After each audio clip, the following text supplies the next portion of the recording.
এটা হলো না, কারণ আমাদের দেশে এরকম অবস্থায় লোকে যতটা না কাউকে জেতানোর জন্য ভোট দেয়, তার চেয়ে বেশি ভোট দেয় কাউকে হারানোর জন্য।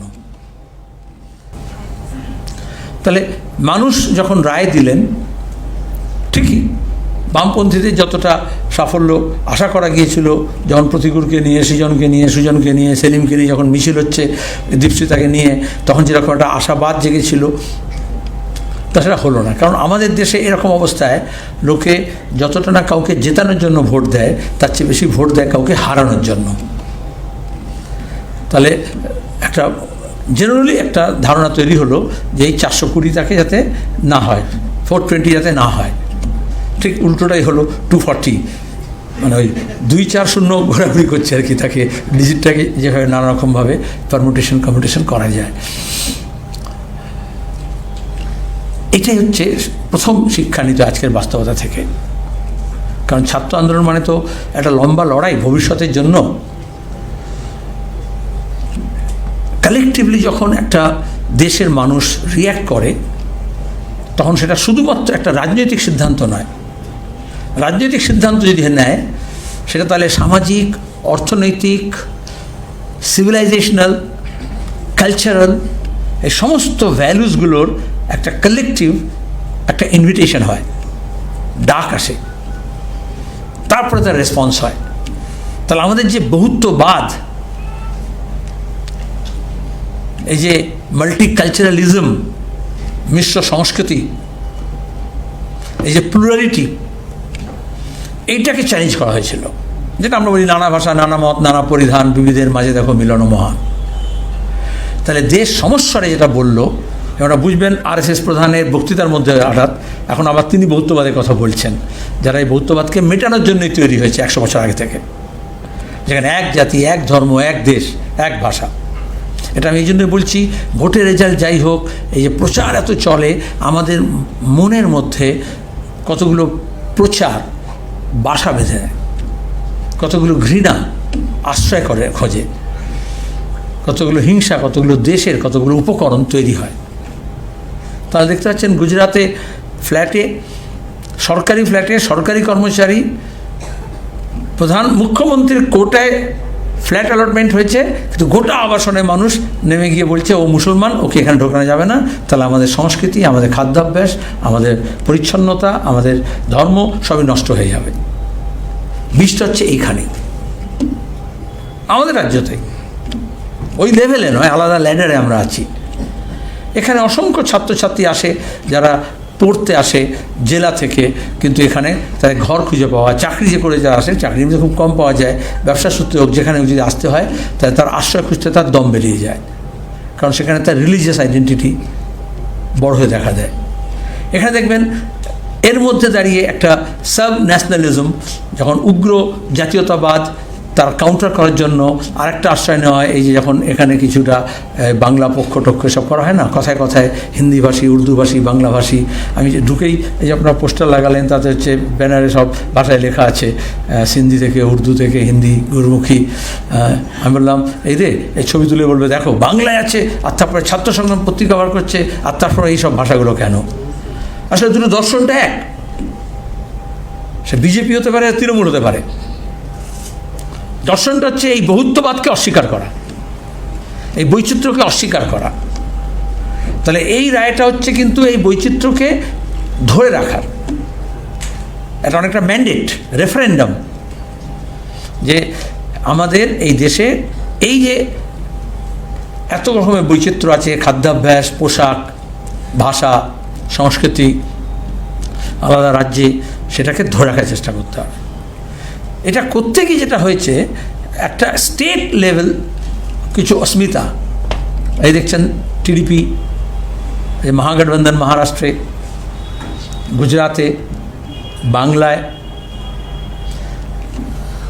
উত্তরপ্রদেশে, কিছু স্টেট স্পেসিফিক নর্থ ইস্টের স্টেটগুলোতে এই যে সাব ন্যাশনালিজম, সেইটারও একটা আপিল কাজ করেছে।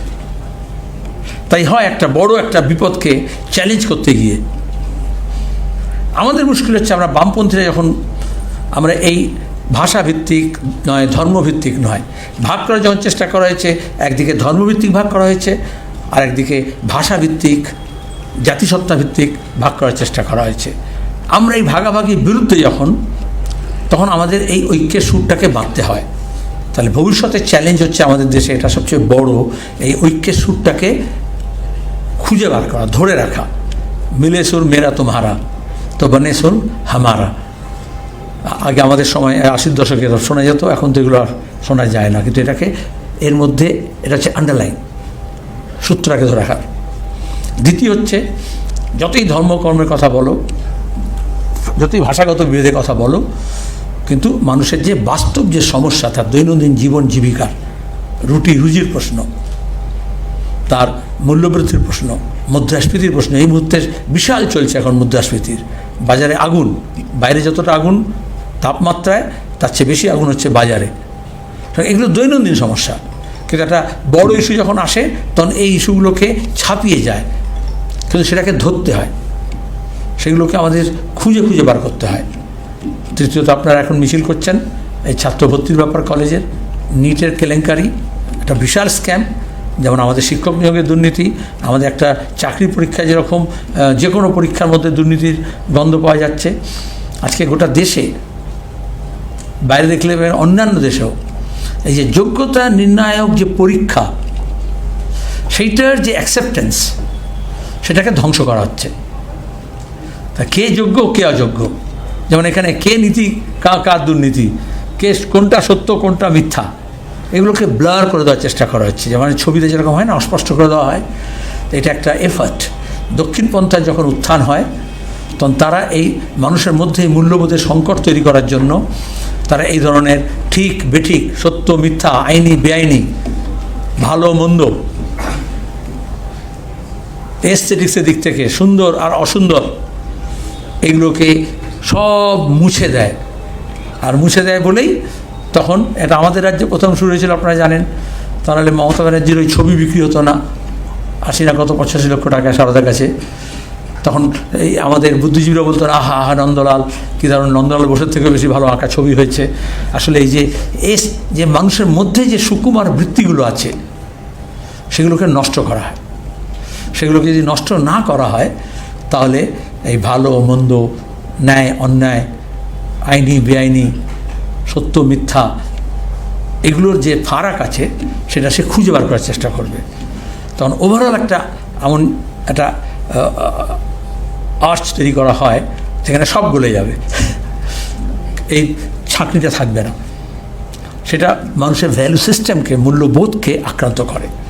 তাহলে ভবিষ্যতে লড়াই লড়তে গেলে আমাদের এই সুকুমার বৃত্তিগুলোকে যেরকম একেবারে শৈশব থেকে ধরে রাখার চেষ্টা করতে হবে, তেমনি তার স্ফুরণ ঘটাতে হবে।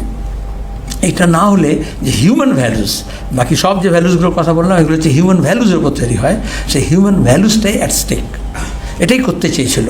যখন দাঙ্গা হয় তখন ওই মানবিক বোধটা চলে যায়, যখন যুদ্ধ হয় মানবিক বোধটা চলে যায়। আজকে রাফায় যা হচ্ছে, আজকে প্যালেস্টাইনে যা হচ্ছে, তাহলে লোকে আসলে দেখছে কোন ন্যারেটিভ, ইসরায়েল আমেরিকার ন্যারেটিভ, জায়নিস্টদের ন্যারেটিভ, না আপনার যারা প্যালেস্টাইনের মানুষের, তার জমির, তার স্বাধীনতার, তার হকের কথা বলবে, তার ন্যারেটিভস। লোকে সেটা বিচার করবে কিভাবে? তাহলে এটা অন্যায় কি ন্যায়? না, সেটা বিচার করবে যে তার কার কী ধর্ম আছে, কী ধর্ম নেই। তাহলে সেখানে ন্যায় অন্যায় বোধটা চলে যায়। আর তখনই দেখি আমাদের মতো দেশেও একটা যারা বরাবর সাম্রাজ্যবাদ বিরোধী, হেজিমনির বিরুদ্ধে, আধিপত্যবাদের বিরুদ্ধে একটা ভূমিকা পালন করেছে, সেখান থেকে অস্ত্র যাচ্ছে, মিসাইল যাচ্ছে, গোলাবারুদ যাচ্ছে, যাতে প্যালেস্টাইন যাতে সেটা ব্যবহৃত হয়। অথচ আমাদের দেশের সিভিলাইজেশনাল ভ্যালুস ছিল এটাই। আমাদের কূটনীতির একটা প্রথম শর্ত ছিল যে তৃতীয় কোনো দেশে যুদ্ধের মধ্যে আমাদের কোনো অংশগ্রহণ থাকবে না, না এক ভাই না এক পাই।